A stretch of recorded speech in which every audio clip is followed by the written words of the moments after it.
Aujourd'hui, je visite les catacombes de Paris. L'entrée coûte 8 € et j'ai dû faire la file pendant 45 minutes avant de pouvoir entrer. Le guide me conseille d'ailleurs de me présenter plus tôt le matin pour éviter la foule.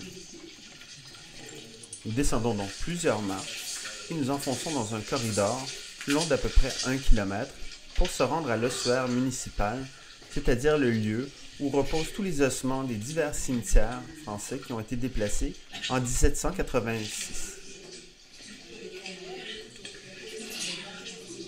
La visite est assez bruyante puisque les gens ne se gênent pas pour parler à voix haute. Nous nous approchons tranquillement de l'ossuaire.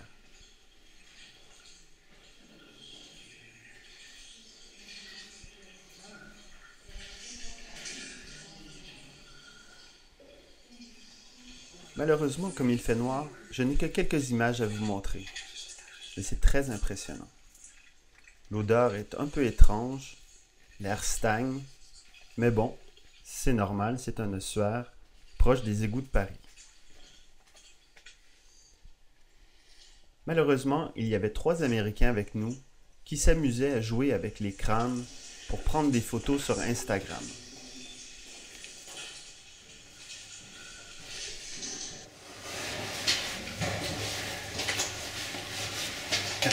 Trois marches. Allez, on y va.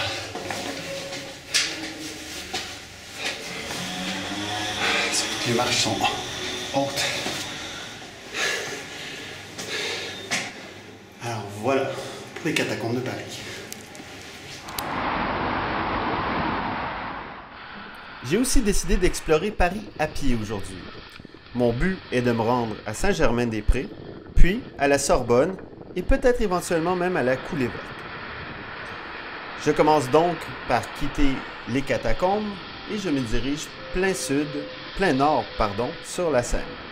C'est exactement pour cela que je ne m'y rendrai pas. En fait, je tourne en rond pendant au moins 1 heure.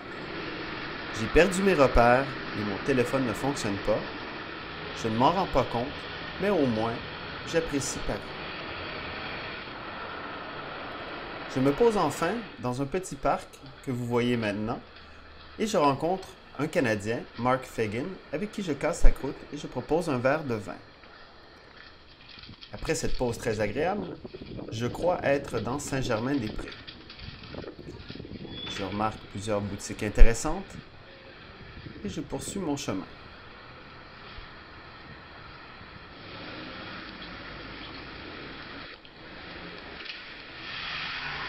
En fait, il se trouve que je suis plutôt proche de l'Assemblée nationale, comme vous pouvez le constater sur la carte du métro ici, alors que je devrais être proche de Saint-Germain-des-Prés.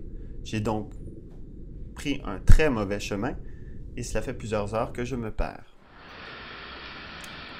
On retourne donc dans la bonne direction cette fois.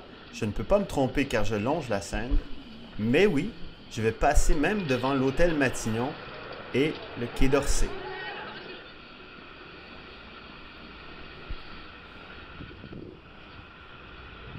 J'approche tranquillement de Saint-Germain-des-Prés, qui est une commune qui s'est jointe à la ville de Paris plus tard et qu'on reconnaît instantanément à ses pavés et ses petites rues étroites.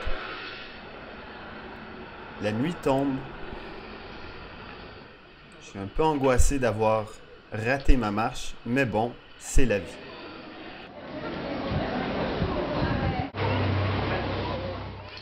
Alors m'y voici enfin. Les petites rues, les passants, l'ambiance. Le soleil se couche, l'esprit est à la fête et je suis soulagé de pouvoir enfin explorer ce quartier. Je vais passer d'ailleurs devant un des restos les plus cotés de Paris, le Procope, tout au bout de cette ruelle.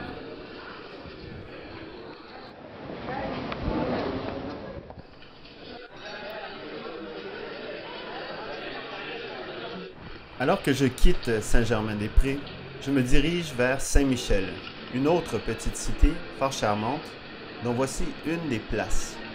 Tout proche de la Seine, ce quartier a autant de caractère que Saint-Germain-des-Prés.